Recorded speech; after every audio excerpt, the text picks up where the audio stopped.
তোমাদের ঘরে সওগাত মোল্লা আর তোহা সিদ্দিকীর বন্ধুত্বটা একটু দেখাই।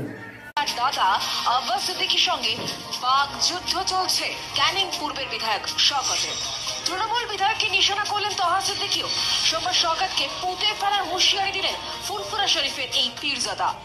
শওকত যে ভাষা বলেছে, যে ভাষাটা বলেছে, ওই ভাষা নওশাদ, আব্বাস আর কাসেম ছাড়া শওকত অন্য কোনো পীরের আওলাদকে বলতে পারবে?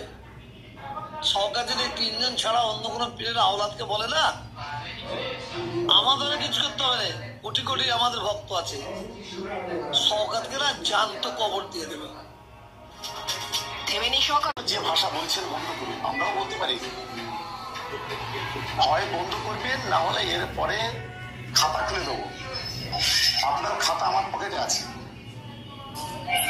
আপনি কি করেছেন না করেছেন, কোথায় কি সুবিধা নিয়েছেন। শওকতের তরজা নিয়ে দুপক্ষকেই কটাক্ষ করতে ছাড়েনি গেরুয়া শিবির। আরে তোহা সিদ্দিকী হলো একজন সুবিধাবাদী দালাল। এই তোহা সিদ্দিকীকে শওকত মোল্লা নিজের স্বার্থ চরিতার্থ করতে সুবিধা মতো ব্যবহার করতে। বিধানসভায় ও যেখানে জন্মস্থান আছে সেখানে ওকে দাঁড়াতে বলুন আব্বাস সিদ্দিকীকে। আব্বাস সিদ্দিকী আমি মনে করি আমাদের একটা বুথ সভাপতির যে মূল্য আছে, আব্বাস সিদ্দিকী সেই মূল্য নেই। এরা হচ্ছে ধর্মের কালোবাজারি, তারা ধর্ম বিক্রি করে খায়। ফলে এদেরকে বাংলার মানুষ গ্রহণ করেনি, কখনো করেনি, আর এখনো করবে না। এটা আমি খুব দায়িত্ব নিয়ে বলছি। আই ওয়েলকাম হিম। নবী দিবসকে যে কোনো রাজনীতির সঙ্গে তুলনা করে, সে অবশ্যই বেঈমান কাফের ছাড়া কিছু হতে পারে না। কেন আমরা ধর্ম নেই? মমতা ব্যানার্জি দীঘাতে মন্দির করেছে, তাহলে উনি কি রাজনীতি করেনি? গ্রুপ করে দেবো দুই ভাইয়ের,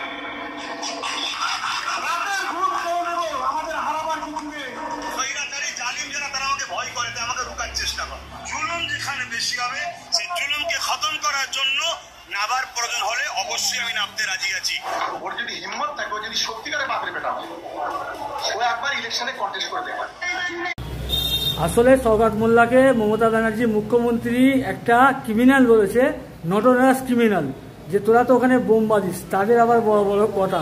তো আপনারা পুরো ভাষণটা শুনলেন, আরও আগে শুনুন।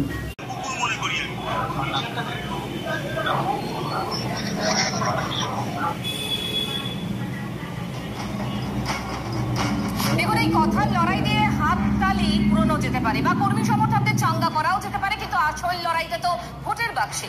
কিন্তু কেন হঠাৎ করে আব্বাস ভোটের ময়দানে নামার কথা ভাবছেন?